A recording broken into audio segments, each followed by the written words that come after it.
Саламатсызбы, Садыр Нуркожаевич. Бизден Саламатсыздар. чукул демилгелеген интервьюбузга убакыт бөлгөндүгүңүзгө ыраазычылык билдиребиз. Азыр ар бир чечим, коомдук саясий турмуштагы ар бир кыймыл, өзгөрүүнүн бардыгы элдин талкуусунда турат, тыкыр көзөмөлүндө турат. Байкоо адаттан тышкары деңгээлде жүргүзүлүүдө десек болот. Анан ошондой окуялар болгондо, жаңылык болгондо, өзгөрүүлөр боло калганда бир топ маселелер боюнча суроо койгон жагдайлар да аз эмес эл тарабынан. Ошолордун айрымдарына биз сиздин оюңузду, пикириңизди билсек, жообуңузду алсак деп келип отурабыз. Баштаганда эле ушул Кыргызстан мусулмандар диний башкармалыгынын кызматынан өз каалоосу менен чегинди деп арыз жазды деген Максат Ажы Токтомушевдин кылмышка шектүү деп кармалышы дагы коомдун өзгөчө бир талкуусын жаратты. Ага Уда эле буга чейин дин иштери боюнча мамлекеттик комиссиянын директор кызматынан кеткен Акин Токталиев мырзанын дагы ушул ажылык келатканда муфтийдин кызматы талашка түшөт. Жана бул маселенин артында президенттин жанында жүргөн адамдар турат деп билдиргенин окудук да. Бунун канчалык негиздүү экендигин билгибиз келет. Көз карашыңыз, пикириңиз кандай бул маселе боюнча? Эми бул муфтий Максат Ажы Токтомушевдун айланасында бул чоң ызы чуу жаралды. Бул өтө резонанстуу иш, ошондуктан бул боюнча бул максатта эми мен майдалансам дагы башынан баштап айтып берүүгө туура келет да. Бул иште мурдатан эле бир ушул диний тармагында жүргөн аалымдар, диний тармагында жүргөн жарандарыбыз эки бөлүнүп алып чабышып келаткан ушундай жоруктары бар да. Бул тетиги мурунку жылдан баштап 4-5 жылдан бери келаткан эле окат экен бул. Мен баягы шайлоого жаңы аттанып аткан мезгилде ошондо баягы өзүмдүн милдеттеримди тапшырып, анан шайлоого кеткен мезгил болчу. Азыр мен жаңылышпасам ушу декабрдын башы экен. Ушундай убакта штабта отурганда Максат Ажы өзү келген маган. Анан келип арыз муңун айтты. Ушинтип аалымдар кеңеши мени ушу эрте мөөнөтү менен эртерээк азыр кызматыман алып, анан башка шайлоо, жаңыдан шайлоо өткөрөбүз деп атат. Биздин шайлоо болсо ушу апрель айында келип калмак. Ушуга бир 3-4 ай эле калды, 4 ай эле. Ошо өз убагында өтсө жакшы болот эле деп маган штабка келген. Мен кабыл алгам, экөөбүз 1 саат сүйлөшүп олтурганбыз. Ал бардык жагдайды айтып түшүндүргөн. Анан мен ошол замат эле сурасам, ал киши айтты, ушу дин башкармалыгын көзөмөлдөгөн жанагы директор биздин мамлекеттик. Ушул тараптан анан ушу башка жанагы диний аалымдар тарабынан, аалымдар кеңеши тарабынан болуп атат, анан ошо өкмөт тарабынан деп атат деген ушундай бир маалыматтар түшүп атат мага деп келгенде, мен ошол мезгилде Бакыт Аманбаев эле руководитель аппарат жетекчиси. Ошого муфтийдин көзүнчө чалып, баягы үн күчөткүчүнө коюп, громкостько чалып туруп мен айтканмын. Өкмөт эч качан ушу муфтияттын ишине кийлигишпесин. Кимди алат, кимди коёт, бирөөңөр да кийлигишпегиле. Бирок мындай үстүртөн көзөмөл алалы, эгерде туура эмес жолго кетип аткан болсо, анда түздөп коюп турабыз биз. Мамлекеттин максаты ошол болуш керек. Деп туруп анан ошол Бакыт Аманбаевга чалып, бардыгына айткын. Ошол агенттикке дагы айткын. Жана динди көзөмөлдөгөн комиссияга дагы айткын, башчысына деп ал убакта мен ошо Акин Токталиевди коюп кеткен элем. Ушу дин комиссиясында анткени көп жылдан бери ушу динчилдердин укугун коргоп, жана түрмөдө жаткан адамдардын укугун коргоп, жана Хизбут Тахрир жана башка деп соттолуп кеткен адамдардын укугун коргоп жүргөн адам болчу. Анан мен ушулардын укугун коргосун деген максатта ошол кишини коюп кеткем дагы Бакыт Аманбаевга, руководитель аппаратка айтканмын.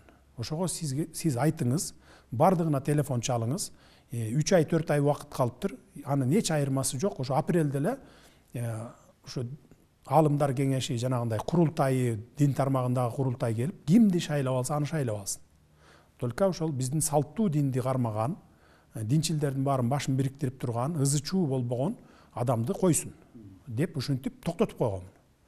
Бул ошо декабрдын башы болчу. Андан кийин мына ушу жакында эле ушу мен инаугурациянын алдында дагы мага маалымат келди. Кайрадан эле бай ызы чуу болуп атат. Ушу дин башкармалыгы эки бөлүнүп чабышып атат ичинен. Аалымдар кеңеши муну эртелеп бүгүн алып, Анан кийин кайра жаңыдан тез арада биз курултай уюштуруп шайлоо кылабыз деди. Себептерин сурасам, эки себеби бар экен мунун. Анткени койгон баягы талаптары биринчиси акчаларды жеп койду деген, анан экинчиси болсо ошол баягы Чубак ажы сыяктуу бул Максат ажы дагы YouTube'да жүрбөйбү, сабак берет эмеспи? Суроо жоопторго берет, дин тармагында. Ошол жерден бул эки жерден оозунан жаңылган экен. То есть баягы өзүнүн позициясынан жаңылган экен.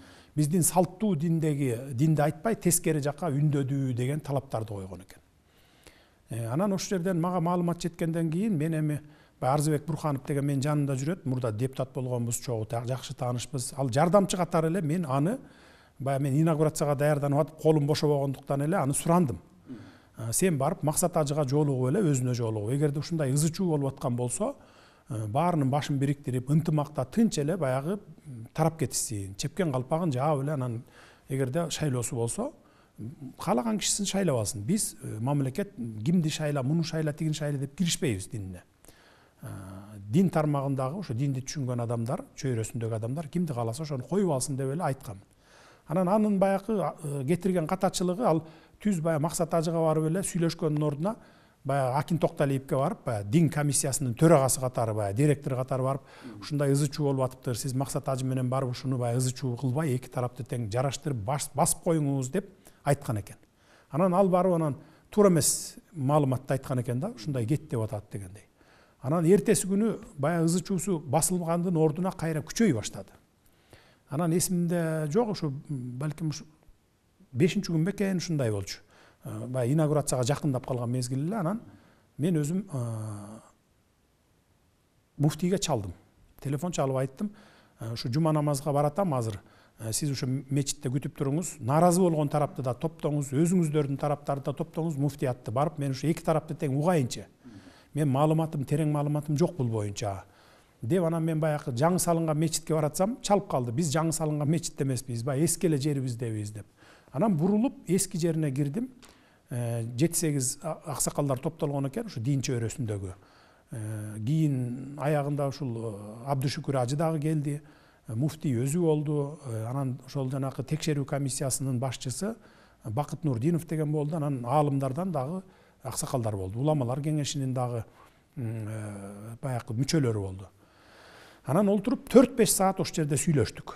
Мен эки тарабын тең уктум. Муфтий тарапты да уктум, жанагындай наразычылык тарапты да уктум. Жана башында айтып кеткендей, наразычылык тараптын койгон талабы ошо муфтийге сен туура эмес башкарып атасың динди дешти. Биринчиси. Экинчиси, сен акчанын көбүн жеп койдуң, азыр баягы былтыркы жанагы ажылыкка барабыз деп чогулткан адамдардын акчалары чогулган да былтыр, где-то бир 16 миллион доллардын тегерегинде акча чогулган экен. Ошондон жетпейт деп калды. Сен жеп койдуң ошонун көбүн. Сен отчет бер десе, бул отчет бербей аткан экен. Текшерели десе, текшерүүгө киргизбей аткан экен. Анан ошол жерден 4-5 саат сүйлөшүп олтуруп муфтиятта мен айттым. Эми дедим, шайлооңор апрелде келет экен дедим. 2 айдын арысы кайсы, бериси кайсы дедим. 2 айдан кийин шайлооңор болот экен. Азыр мындай эртелеп эле ызы чуу болбой, ошо апрелде эле шайлооңорду өткөрүп алгыла дедим. Ушуга макул болгула, мен силерден суранам дедим. Азыр эки бөлүнүп чабышып, өзүңөр ушу дин аалымдары болсоңор, бүтүндөй Кыргызстанга ушул маданияттуулукту, ыймандуулукту үйрөтө турган аксакалдар болсоңор, анан бири-бириңер менен ушинтип чабышып отурганыңар бул жакшы эмес деп өзлөрүнө беттерине айттым. Алар өзлөрү деле макул болду. Макулсуңарбы десем, макул болду дагы, кетти. Эми бияка баягы каражат маселесинен коюп аткан претензияңар болсо, жана жеп койду, ичип койду деген претензияңар болсо, мага ишенсеңер, мен мындай бухгалтер жиберип, кассасын текшертип, анан сиздерге ушу наразы болуп аткан тарапка мен отчетун берейин дедим. Ага бир 10-15 күн убакыт керек, мага убакыт берсеңер, мен текшертип берейин дагы, анан силерге киргизбей атса, силерде мынакей Бакыт Нурдинов деген комиссиясынын төрагасы бар экен, баягы текшерүү комиссиясынын.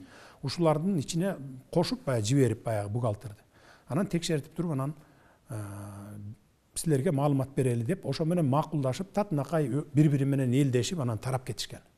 Бул ошо инаугурациянын алды болчу, баягы датасы так эсимде жок. Тарап, анан кетишкен да. Анан мен бухгалтер жиберип, баягы ревизионный комиссиясы менен кошо текшере башташты булар. Текшере баштаганда эле чындыгында буякта бул жетишпегендиктер бар экен.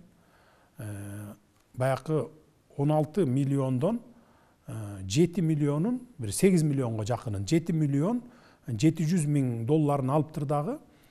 Булар конвертация жасап, сомго айлантып. Баягы ажылык сапарга барчулардын акчасы да бул тийилбеш керек эле да. Анан ошону 8 миллионго жакынын конвертация кылып сомго, башка банктарга баягы киреше алуу максатында процентке салышкан экен. Анан ал процентке салганда былтыр процентке салып, анан кайра аны баягы пайда көргөнчө чейин доллар эми өсүп атпайбы? 15 сомго өсүп кетиптир. Пайда көргөндөн көрмөк түгүл чыгым тартып калып атат булар. Чыгымы эле 700 миң доллардын тегереги болуп кетип атат мына. Чыгымы.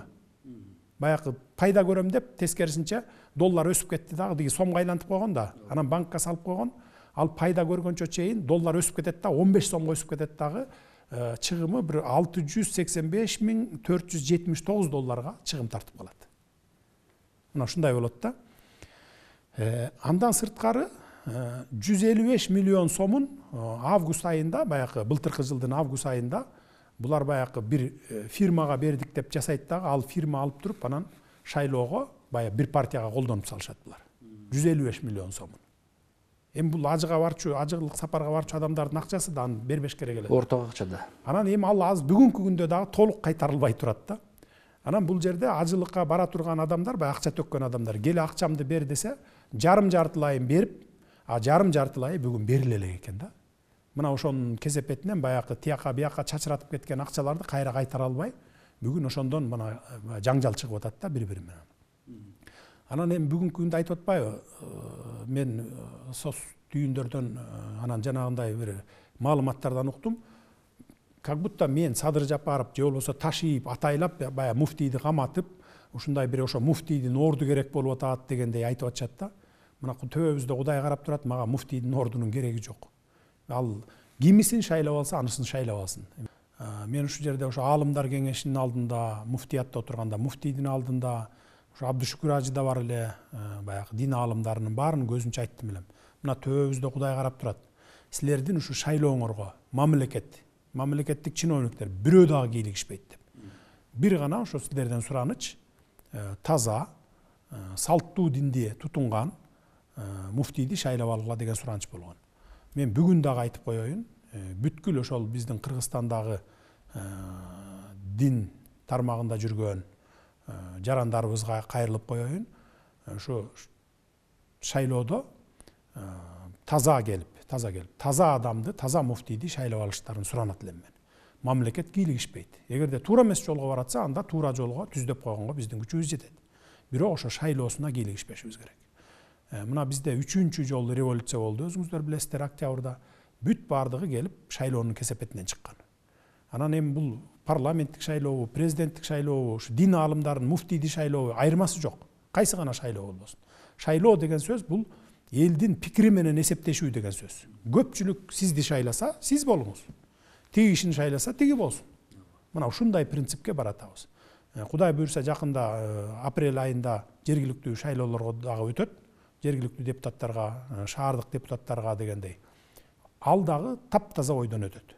Анткени мурда ушул президенттик шайлоодо айтканбыз, сатып алуу, сатуулар боло турган болсо кармап туруп камагыла деп. Мына жергиликтүү кеңеште дагы ошондой принципти карманабыз. Мындан ары кандай гана шайлоо болбосун. Мейли муфтияттан деги муфтийди шайлайбы, шаардык кеңештин депутатын шайлайбы, жогорку кеңештин депутатын шайлайбы же президентти шайлайбы, таптаза өтүш керек. Абдан кеңири жооп болду. Анан ушул апта ичиндеги дагы бир коомчулуктун талкуусун өзгөчө жараткан маселенин бири бул Борбор калаанын башчысын дайындоо маселесине байланыштуу болуп калды. Буга чейин Бишкек мэринин милдетин аткаруучу деп Эрмек Нургазиев дайындалып, ал киши өзүнүн талапкерлигин ушул президент менен макулдашылган деген маселени маалымат каражаттары аркылуу жарыя кылган. Өзүңүз дагы бул Бишкек мэрин дайындоо маселесине байланышкан жагдайга социалдык түйүндөр аркылуу пикириңизди билдирбедиңизби? Ошол эле күнү бул киши кызматынан кетти. Анан эми бир катар эксперттер ушул маселенин тегерегин талкуулап, Бишкек шаарынын башчысын премьер-министр дайындаш керек эле.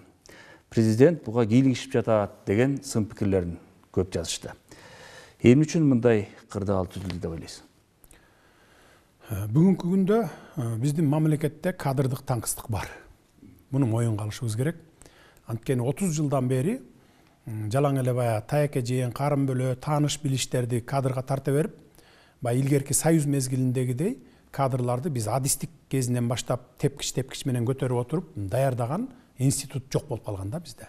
Ошондуктан кадрдык таңкыстык бар.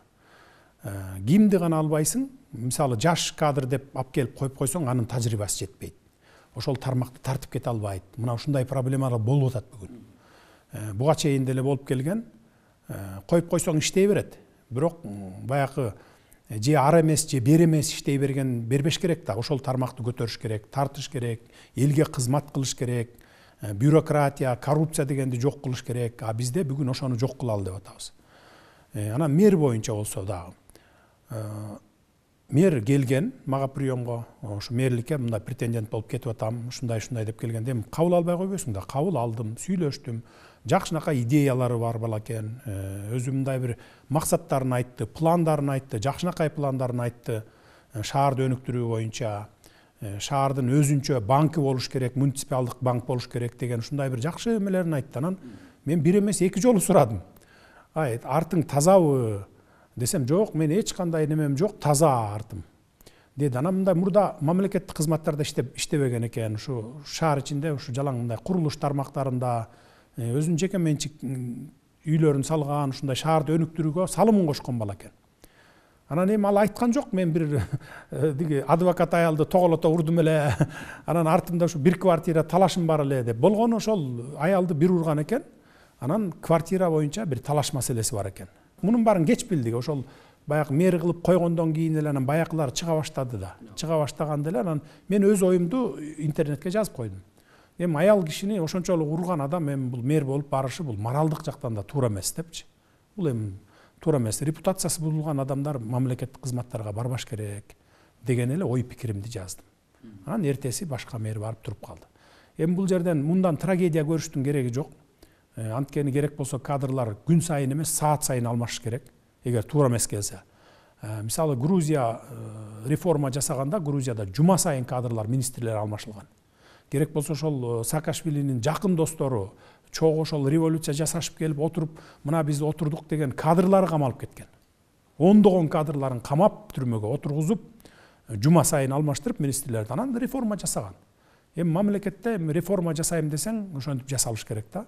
Азыр биз эми кадрларды даярдап өстүрүп, жаш кадрларды, анан аларды министрлик должностка чейин баягы бийликке чейин, тактыга чейин жеткириш үчүн 5 жылдаган, 10 жылдаган убакыттар керек болот. Биз ага чейин жөн эле карап алакан жайып отурбашыбыз керек да.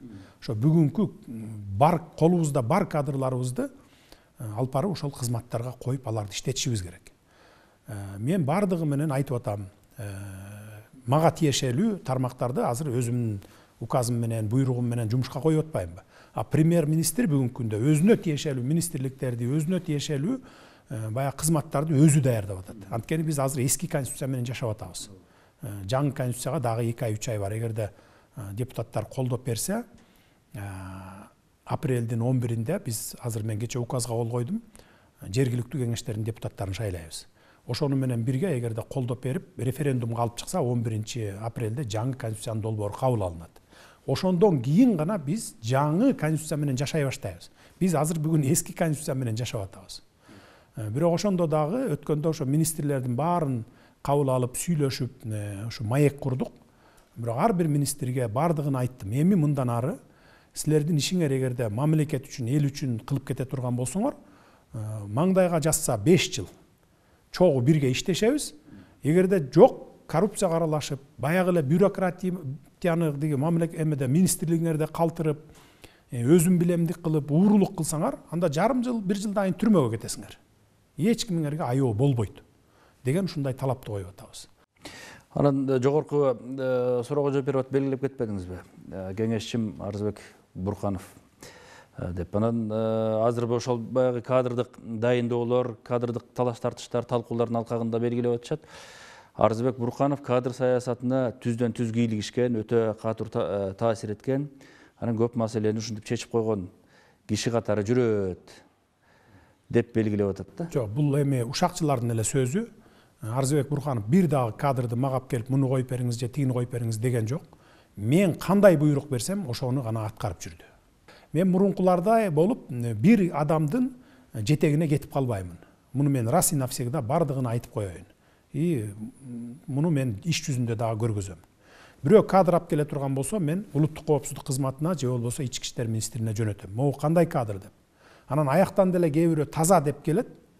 Таза деп келгенди койсоң эле баягы кошуна колоң, тааныш билиши тарабынан анан момундай баягы бир ушунун иши бар деп анан чыгып калып атпайбы интернеттерден. Чекесине жазып койгон эмес да. Ошон үчүн айтып атпаймынбы, жана жаш кадрларды, таза кадрларды өстүрүп чыккыча 5-10 жыл убакыт керек экен. Ага чейин бирок бүгүн колубузда бар кадрларды колдонушубуз керек. Алардын тажрыйбасын колдонушубуз керек мамлекетке. Эртең мен мисалы жаш кадрларды коюп коюп бир тармакка ушул тармакты тартып кетсин деп күтүп отурсам, мен күтүп отурсам боло берет. Бирок мамлекет эл күтпөйт экен да. Эртең 1 жыл 2 жылдан кийин сурайт да. Кана 1 жыл болду, 2 жыл болду, эч өзгөрүү жок дейт да. Анан мен айта албайм да. Жаш кадрларды коюп койдум элем, ушулар жылдыра албай атат деп айта албайм да. Ошон үчүн колубузда бар эски кадрларды мейли мурда булганган болсо дагы алып келип мына могу жерге сени коеюн. Бирок эгерде баягы мурунку көнгөн адатыңа кирип кетсең, анда решеткага кетесиң. Жарым жыл, 1 жылдан кийин эле билинип калат. Бардыгы азыр Кыргызстанда жашыра албайсың эч нерсе. Мына ак үйдө, көк үйдө деле 1 сааттан кийин кайсы начальник отдел эмне менен шугулданып атат, кайсы баягы булакты өзүнүн чөнтөгүнө буруп коррупциялык схеманы түзүп атат, мага жетип калат 1 сааттан кийин.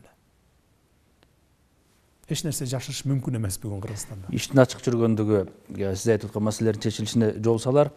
Анан дагы бир көңүл бөлө турган маселе бул баш мыйзамга байланыштуу жагдай. Конституциялык кеңешме өзүнүн ишин жыйынтыктады деп атабыз. Парламент демилгелеген ошол жаңы баш мыйзамды иштеп чыгуу аракети коомдук баягы сунуш пикирлерди эске алуу менен жүргөндүгүн белгилеп атышат. Жогорку кеңешке сунуш вариант катарында келип түштү жана коомдук талкуу башталды. Азыр мына биз байкап атабыз, маалымат каражаттарында абдан мындай ачык анан активдүү жүрүп атат өңдөнөт. Көбүнчөсү ушул мамлекеттик башкарууга таяган маселелерге басым жасагандар бар. Анан өзгөчө ушул президенттин укугу өтө эле кеңейтилди деген жагдайга көңүл бөлүп атышат. Сын көз караш көбүрөөк десек да болот. Конституцияны эми конституциялык кеңешме иштеп чыгып парламентке тапшырды. Бүгүн мага жеткен маалымат боюнча парламент карап атат. Эми баягы идеалдуу түрдө жасалды деп айткандан алысмын, анткени баягы кемчиликтер болбой койбойт. Ар кимдин көз карашы ар башка болот. Кемчиликтер бар деп айтып атышат. Эми кемчиликтер болсо жогорку кеңештен оңдоп түздөп, анан элге референдумга алып чыкканга мүмкүнчүлүгү бар. Аны эч ким баягы мурункудай жок, только ушул конституцияны кабыл аласың, могу жерин ушундай кыласың деп баягы 10 жыл мурункудай таңуулап, элге таңуулап кабыл алдыруу бизде андай максат жок. Мына конституциялык кеңешме 3 ай иштеди, анан алып чыкты. 3 айдын ичинде бардыгы түз эфирден көргөзүлүп турду. Сунуштарды кабыл алды, кээ бирөөнү туура эмес жагын макул деп туруп алып салышты. Анан эми киргизди бүгүн. Анан эми сиз айтып атпайсызбы, президенттин полномочиясы аябай эбегейси зор болуп кетти деп. Бүгүнкү конституция менен президенттин полномочиясы эбегейси зор. Бирок көшөк артында туруп алып башкарып атат.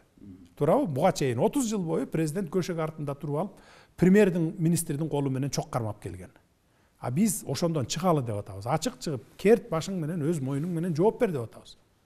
Мына бүгүн ошол кадрлар туура эмес болуп калса, же болбосо ушул мына максат ажы боюнча элдин бардыгы эле претензиясын мага коюп атпайбы мисалы. Туурабы? А мурда болсо кимге коерун билчү эмес да. Президент жооп берчү эмес, парламент жооп берчү эмес, премьер-министр, өкмөт жооп берчү эмес, бири-бирине шылтачууда. Мына тиги кылып койду, анан мунун кемчилиги, тигинин кемчилиги деп анан жыйынтыгында өкмөттү отставкага кетирип, анан мына өкмөт күнөөлүү экен деп баягы крайнийди таап эле айдап койчу да. Эми бул жаңы конституция боюнча андай болбойт деп атабыз. Мына ар бир кемчилик боюнча бир киши мойнуна жоопкерчиликти алсын, эртең эл алдында жооп берсин ошого деп атабыз. Мына практически кылып атабыз да, мына теория жүзүндө баягы айтып коюп эле, бирок практика жүзүндө эч ким жооп бербей калчу да мурда. Эми биз практика жүзүндө ачыкка алып чыгалы деп атабыз да. Эми аны азыр депутаттар алып киргизсе, анан элге референдумга чыгарса, анан талкуулайт да, эл өзүнүн добушун берет, баасын берет. Анан өкмөттүк түзүмдүн өзгөрүшүнө дагы кайрылбай кетпесек болбойт го. Кандай болот деген суроону коомчулук күн сайын коюп атат. Бул жаңылануу кантип кетет деп. Анан алардын арасында баягы ачык кайрылуу менен чыгып, ушул ишти ушинтип өнүктүрүп кетет элек деген позициясын билдирген бул миграция кызматы болду окшойт. Өзүңүздүн дарегиңизге кат менен кайрылып, азыркы кырдаалда миграциялык жагдай өтө курчуп турган учурда өзүнчө эле көз карандысыз кызмат катарында иштеп кетсе, бир натыйжа берет эле деген маселени коюп атат да. Өзүңүз дагы кол койгон указдардын катарында дал ушул маселеге өзгөчө бир көңүл бөлүнгөн жагдайдын бар экендигин билебиз. Азыр көз карашыңыз, оюңуз кандай болуп турат? Ушул кайрылуудан кийин жана жагдайга карап. Миграция болуп отургандан көрөкчү, ошол тышкы иштер министрлигине берип койгонубуз эң туура болот. Анткени булардын статусу көтөрүлөт Россияда. Миграция министрлиги деп эле жөн эле мындай жүрбөйт. Булар дипломатиялык статуска ээ болот. Анан полномочиясы дагы чоңойот да. Мисалы, ошо Россияда ар бир жанагы областтын центринде, мисалы Москвада 11 адамы болсо, миграция министрлиги эмес, булар посольствого кирип кетет. Түшүндүңүз да? 11 киши уже удостоверение алат, дипломат деген эмесин алат, статусун алат. Булар көбүрөөк защита кылат, чем деген министр миграциядан көрөкчү. Екатеринбургда 9 болсо, мисалы, 9 болсо, алар дагы Екатеринбургдагы консульствого кирип кетет составына. Булар жөнөкөй эле баягы министрликте бир адис катары иштебейт, булар дипломат деген статуска ээ болот. Ошондо көбүрөөк коргоо болот. Кайра тескерисинче мигранттарга жакшыраак болуп атпайбы бу жерде? Биз ошол штатты кыскартып ийген жокпуз, жоюп ийген жокпуз, биз МИДке берип атабыз. Министрликтердин саны мурдакы боюнча алсак, агенттик, комитет, баягы госкомитет, госагентство деп, анан комитет деп, министрликтер, фонд, анан инспекция деп эле ача берип, баягы мурда билесиз да, кимге кызмат керек болсо эле, ушуну бир министр кылып коелучу деп эле, анан госагенттик деп, анан комитет деп ачып, инспекция деп ачып эле башына кое берген экен да, 48 болуп кеттир. Эми бул министрликтин должности да 48 министр. Бир кенедей Кыргызстанда 48 министрлик. Анын өзүнүн аппараты болот, зданиясы болот, машинасы болот, өзүнүн персоналы болот дегендей ар бириники. Биз ошолордун бардыгын кыскартып, мына өкмөт менен биргеликте кыскартып туруп 12 эле министрлик кылдык мына. Кыскарттык, 12 министрлик кылдык. Бул жерде оптималдаштыруудан биринчиден бюрократияны жок кылдык, бюрократияны мурункудай. Экинчиден баягы коррупцияны жок кылдык, үчүнчүдөн элдин акчасы, баягы бюджетке түшкөн акча экономия болду да. Баягы үнөмдөлдү. Бир эле мисалы энергетика министри энергетика тармагын алганда 2 миллиард сомдон ашуун үнөм болот экен да, үнөм болду. Аны биз ошол республикалык бюджетке алып албай, баягы үнөмдөлгөн акчаларды деп, ошол эле тармакка баягы өнүгүүсүнө бардыгын жаңылаган, айылга чейин, айыл өкмөткө чейин, район, областтын центрине чейин бардык жабдыктарын жаңыртуу боюнча, жана жаңы столбаларды, жаңы линияларды тартуу боюнча ошого жумшагыла дедик. Мына жаңырып, бардыгын жаңыртыш керек болуп атпайбы? 30 жылдан бери мына жаңырттык деп коет, бирок эчтеке жок. Энергетика тармагына мынакей гранттар келди, кредиттер келди дейт, көбүнчөсү кредиттерди алып, бүгүнкү күнү энергетика тармагы, мен өткөндө инаугурацияда да айтканмын, 137 миллиард сом карыз экен. 1,5 миллиард доллар карызы бар экен мына, төлөш керек болот экен. Мына ошонун бардыгын биз оптималдаштырып, анан кийин ушундай жолдор менен кетпесек, энергетика системабыз эгерде бүгүнкү эле күн менен улана берсек, эчтеке кылбай эле, эмдиги жылы уже биз токтогул кесин жоготуп алабыз. Катастрофалык деңгээлге барат, уже биз сууну агыза албайбыз, электр энергия чыгара албайбыз. Бул деген сөз бүтүндөй Кыргызстанда электр энергиясы жок болот деген сөз, эмдиги жылы. Ошондуктан биз азыр күнү түнү дебей иштеп, кандай ушул ситуациядан кантип чыгып кетебиз деген пландарды иштеп чыктык. Кудай буюрса 4 жылдан кийин, бул эмдиги жылы эле же болбосо бир баягы сыйкырчы сыяктуу сүп дегенде эле эртеңки күнү эле результатын бере бербейт жыйынтыгын. 2024-жылы биз энергетикалык кризистен чыгабыз. Мына ошонун жолдорун иштеп чыктык. Аран, сиз мамлекет башчылык кызматка киришкенден бери ушул бир катар жарандар бир кезде жанында жүрдүк эле, колдоп жүрдүк эле. Анан бүгүн Садыр Нуркожоевич бизди унутуп калды. Азыр биз менен байланышты үздү, кабарлашпайт, үй бүлөсү, бир туугандары бизден алыстап атат деген баягы нааразычылыгын айтып, анан доомат койгондой дагы болуп атат да. Бул жагдайга кандай комментарий кылат элеңиз? Эми таарынгандар таарынып турсун. Эгерде жок, мурунку бийликтегилердин бир туугандары окшоп, балдары үй бүлөсү окшоп, коррупцияга малынып, баягы мамлекеттик кызматтарга, баягы кызматтарга, министрликтерге аралашып, ушинтсин десе, анда таарынса болот да. А бирок мен бардыгын бир туугандарым, үй бүлөмдү мамлекеттик кызматтарга да койбоймун. Жанагындай кызматка коюу боюнча дагы кийлигишүүсүн, жанагындай мамлекеттик майлуу орундардан соруп, тиги чөнтөгүнө соруп отургандын бардыгын запрет койгон. Ошондуктан алар эми баягы мен түшүнүп турам. Мурда баягы мекенчилбиз деп жүргөндөр, анан кечээ октябрдан кийин мекенчил боло калгандар дагы бар. Алар келип мага деле чыгып аткан убакты бар. Мени министр кыл, мени губернатор кыл, аким кыл деп аткандар дагы бар. Бир туугандарыма үй бүлөмө чыгып аткандар дагы бар. Анан алардын колунда аким кылып кое турган мүмкүнчүлүгү жок болсо, укугу жок болсо, мен аларга деги баягындай тыюу салып атсам, анан кантип аларды алып барат? Эми ушул жагдайда гана баягы телефондорун албай, байланыша албай аткан болушу мүмкүн. Аган эми таарыныштын кереги жок аган. Эми буган азыр таарынып турсун, бирок 1 жыл 2 жыл өткөндөн кийин туура кылыптыр дейт. Анткени мен ошо өзүм мурдакы бийликтегилердин катасын кайталап, ушу бир туугандарымды, үй бүлөмдү бийликтин баягы саясатына аралаштырбайын деп чечкем. Муну мен акыр аягына чейин көзөмөлдөйм. Эми буну убакыт көрсөтөт, элден эчтеке жашыра албайсың. Эртең аралашып аткан болсо 1 жылдан кийин 2 жылдан кийин деле чыгып калат дегендей. Бирок меникилер аралашпайт. Муну мен аягына чейин көзөмөлгө алам. Буга күчүм жетет. Сизге ыраазычылык билдирели. Эл ичиндеги эң талкууга алынган эң бир мындай тынчсызданууну жаратып атат деген суроолорго жооп бердиңиз, убакыт бөлдүңүз. Ишиңизге ийгилик каалайлы. Рахмат сиздерге да. Иштериңиздерге ийгилик сизге.